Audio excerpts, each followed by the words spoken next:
Smell that, boy? No, it's not bacon. It's the Pet Project with dog's best friend, Tammy Trujillo. Welcome back to the Pet Project. We are so glad you're here with us. It's a rainy, cold day here in Southern California, but you have found the right place to sit down, forget all that, and talk about some great animals with some fascinating people here. And we are talking about snakes and lizards and Gila monsters and all kinds of reptiles and amphibians with Mark Riccio of the Ian Riccio of the LA Zoo. And Ian, when we went to break, we were talking about the habitats that you folks put together there at the zoo, and I've always been amazed by them because they are huge in most cases when they need to be. And when I see the animals at the zoo, they look like they're happy. They look like, yeah, this is home. This works for me. Yeah, we What put goes a into lot that? of thought into how to put those exhibits together for sure. Well, what does go into it? You've got, let's say you've got your giant salamander, for example, that you've wowed everybody in the studio with. The concept of a 5-foot salamander totally is blowing my mind. Yeah, it's Really? kind of a dinosaur, really. It's something No else. kidding. Well, how do you decide what this giant salamander needs to be happy and healthy? Well, it's really understanding the natural history of the species, and also taking into consideration the safety of the keeper. Those are two of the most important aspects of designing the exhibit. So with a giant salamander, they come from these cold mountain streams. So we need to be prepared to have a drop in temperature in their winter. So we have to cool the water in that exhibit down to 40 degrees in the winter, and we have it right now in our summer season, and it's at 60 degrees.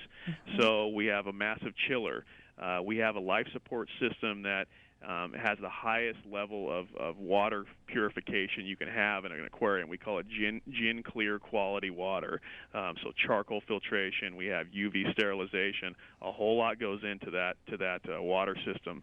And then, of course, the viewing. We want to make it so that people can see the animal, yet the animal feels comfortable enough to put itself out in front of people. I mean, reptiles and amphibians are pretty secretive by nature, so it can be tricky to have that kind of balance. Absolutely. I mean, just even dealing with a fish tank at home takes a lot of work to get the water right. So you're dealing with larger animals and far more than certainly any of us would ever imagine taking care of.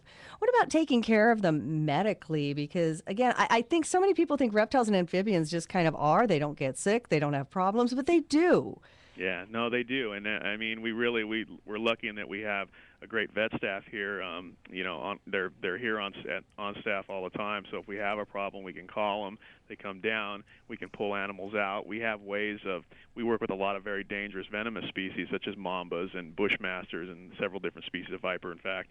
And what we've done with those is we've built basically what is a snake kind of a barn, and they're attached to the backs of these exhibits. You can't see them from the public side, but we simply lift a door and we feed these more dangerous species in the back, and that trains them to come into their so-called snake barn, and then we can simply lock them in there and move that entire barn or box up to the health center if we need to, and then they can be worked on that way. And then that also allows us to go in the exhibits, which these exhibits are so big we need to walk into most of them to clean them.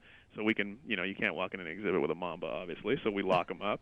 We go in and clean, and then we release the snake back on display. So we can use that for both purposes. Wow, I've wondered how you deal with animals that are dangerous to that point. So that is fascinating. Now, the exhibit is not just about the animals. I know there is a lot of art throughout the Lair exhibit, Yeah, but that's the something murals. Yeah, we really took some pride in getting the artwork done that we wanted, and we have some really pretty bronzes as well throughout the display. The murals are beautiful, and what we try to do is replicate the habitats that the animals come from. In fact, one of them, this is like a little inside tidbit, but I've spent a lot of time in Mexico, and I had some great photographs of habitat in Mexico, and we actually just gave these photographs to the muralists. And if you look at the Mexican beaded lizard exhibit that we have, that mural is actually from a photograph of a place called the River Cuchiaki down in Sonora, Mexico, where beaded lizards are common. And we did that habitat for them, and it just came out beautifully. The muralist did a great job. So it sounds like the entire Lair exhibit is something you just want people to come and hang out. It is. It's like a living museum of art, and I really encourage people to come out and see it. It's beautiful. the animals really speak for themselves, but the displays are really pretty too. And I know, too, one thing that's beautiful about the LA Zoo are all the natural trees there because the zoo is in Griffith Park. And I know when you cleared area, you made the benches as well from the pine trees that were cleared.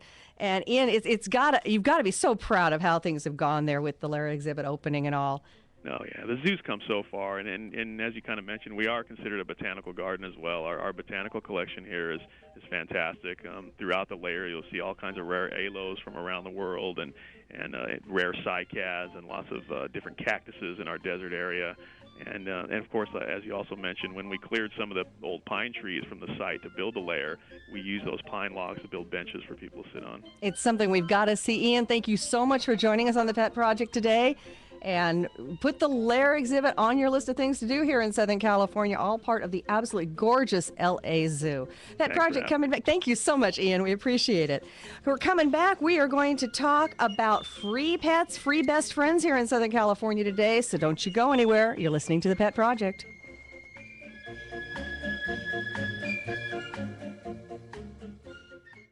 Maryland license number 0016985. Michigan license number 5. Does this sound familiar? You have some credit card debt that you're struggling to pay each month.